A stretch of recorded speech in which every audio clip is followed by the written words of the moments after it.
The contribution of the manufacturing sector to the economy is expected to grow from the current 9.2% to 15% by the year 2020.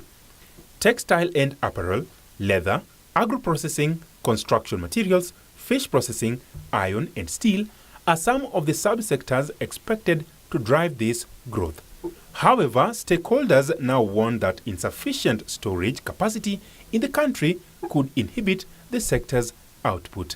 What we have may not be adequate, but I think there is need to look at where will we store these products that are manufactured so that when we start rolling out affordable housing in a bigger scale as anticipated, there is now a place to just go pick and install. Technology being used in our warehouses to be able to actually use effectively the warehouses that we have.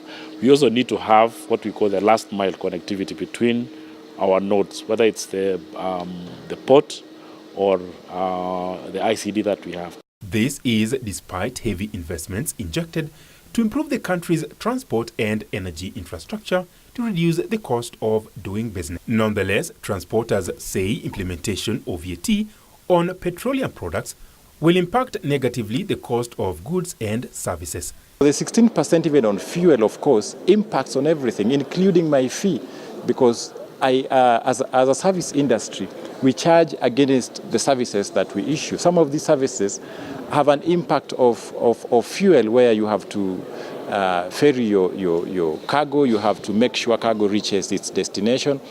Among technologies showcased at this year's Scalex East Africa Trade Fair include fleet management technologies to ease transport and logistics challenges and enhance efficiency.